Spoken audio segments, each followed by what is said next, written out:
Judges chapter 14.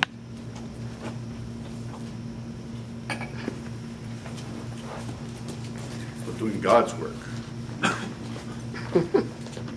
Judges chapter 14, starting in verse 1.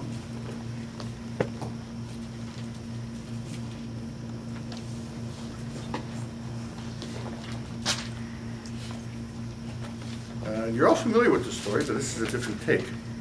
And Samson went down to Timnath and saw a woman in Timnath of the daughters of the Philistines. And he came up and told his father and his mother and said, I have seen a woman in Timnath of the daughters of the Philistines. Now therefore get her for me to wife. This is interesting because, of course, Samson was a Nazarite. And the vow of a Nazarite meant that you never cut your hair. And you didn't drink any alcohol. You didn't drink anything actually didn't take anything from the grape. Now, although it wasn't a law that they couldn't marry or that they couldn't, part of the vow of the Nazarite had nothing to do with marriage, but of course part of being a Jew meant that you didn't marry outside of your belief. You could marry someone that had a different racial background, but they had to be Jews. They had to have accepted the laws of Judaism. So he says, okay, I want a daughter of the Philistines. Of course, this is like, what are you doing? What are you doing?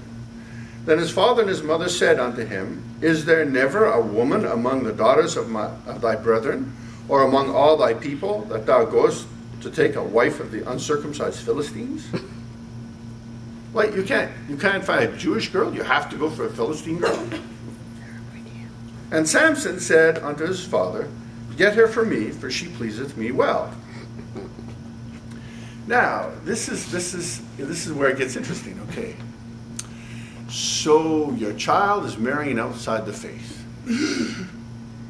What a disgrace. I mean, these are Jews, and it's like, okay, and your son is a Nazarite, and now he wants a Philistine girl. How can we handle the shame? How can we undo this? This is wrong. Now, we all face those kinds of situations every day as Christians. We're looking at something and someone, a non-Christian isn't the issue, a Christian doing something that seems to be absolutely wrong. And what do we do about it? More often than not, we try to fix it. We try to do God's work. Well, this is wrong and we need to make it right. Because it's wrong. So we have to stand up. And it's like, of course, they stood up to him and said, no, this is the wrong thing you do. But, you know, most of us like to take it further. It's like, we need to fix this. This is wrong and we need to fix it. Well, first of all, you know what? It's none of our business. Really. It's like, even though it's someone you might know, though it might be family, it might be a close friend, it's none of our business. Yet we still want to fix it because we essentially want to be God. Well, this is wrong, and because it's wrong, we need to fix it. We all have that sense of right and wrong, and it's like, okay, but I have to stand up for the right thing. Well, I did stand up for the right thing. But we like to push it to make sure the right thing gets done. It gets interesting in the next verse. But his father and his mother knew not that it was of the Lord that he sought an occasion against the Philistines. For at that time the Philistines had dominion over Israel. See, God had a larger purpose in all of this, which Samson's parents couldn't see. They couldn't see the purpose of God. All they saw was their son wanted to marry a Philistine, a non-believer. And I'm sure they were devastated by that. And I'm sure that you see people that make friends or family that call themselves Christians that are doing stuff that is just absolutely, it's wrong. From your eyes, you understand that it's wrong, but they can't even seem to see that it's wrong. Or if they see that it's wrong, they don't see that it's a big deal. So the real issue today is, what do we do in those kinds of situations? And the answer is we have to let go. First of all, we don't try to push the point, because we don't know what God's trying to accomplish in this situation. But the one thing we do need to do is to pray. Well, first of all, And I know the first thing you're thinking is, I need to pray to understand. No, you don't need to pray to understand. Your understanding is not a precondition to God working. You don't need to understand. Just because you pray, you don't need to understand. It's simple as that. I don't need to understand. I don't need to know why God is doing this. It's not a precondition to me praying. And I have no right to get angry or frustrated if God doesn't give me an understanding.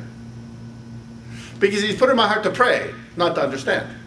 If I need to understand something, He will tell me. I don't even need to ask. Well, what I do need to pray is that the will of God be done.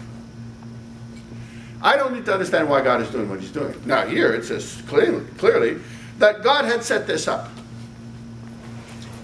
But this is the encouragement in the story. He wants this Philistine girl. His dad sets it up. Guess what? He never married the girl. They had a 7-day celebration. At the end of the 7th day, he never actually married this girl. Well, I guess technically he was married, but he never slept with her. When he went back to get her, she was already given away to another man. That really got Samson angry. But the point is, the parents didn't have to worry about it. You see, because God was behind it, he never did marry this girl. It was God setting up the situation so that the people of God could overcome, essentially, the Philistines.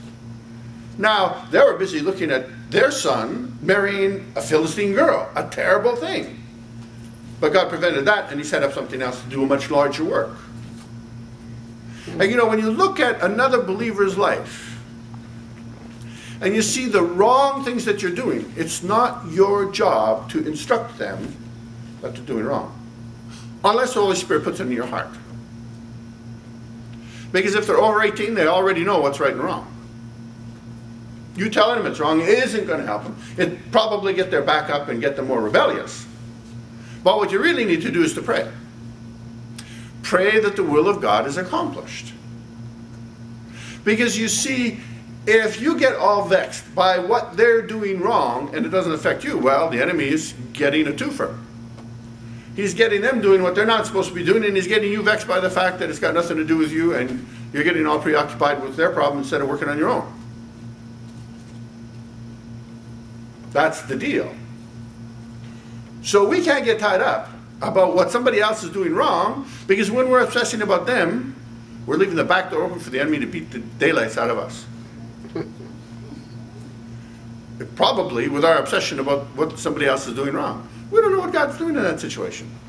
We don't need to know. All we need to do is to pray that the will of God is accomplished. And to keep us focused, not on them, but on God. And specifically, the work that God needs to do in my life. I can think of an example, in me particularly.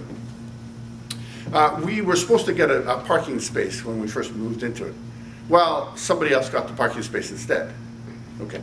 And the story gets much better. Because we were told, well, they only had a one-bedroom. They're only entitled to one space, but they got 2 spaces. And the space that we got was tandem, so it wasn't even as good.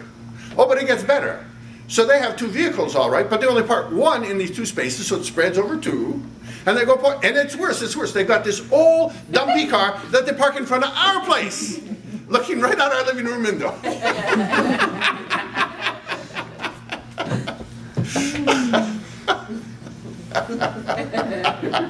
Wow. It's funny. Okay. It's funny. Why? Because it's like, it's God saying, okay, let's try this out. Let's see how this fits. So, this is all about me, and I came to recognize it real fast. This is all about me. And it's not about this old dumpy car parked in front of our place. It's not about having 2 spaces when you're only supposed to have 1. It's not about parking across 2 spaces with 1 vehicle. It's all about my attitude towards them. That's it. Is it right? And it doesn't matter if it's right. It's irrelevant because it has nothing to do with me.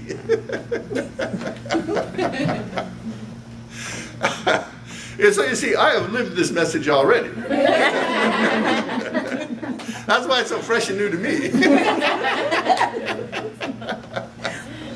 It's about being real. Come on, it's about being real. This is not about making it right. Oh, I could go to the office and say, oh, it's not fair, it's not right.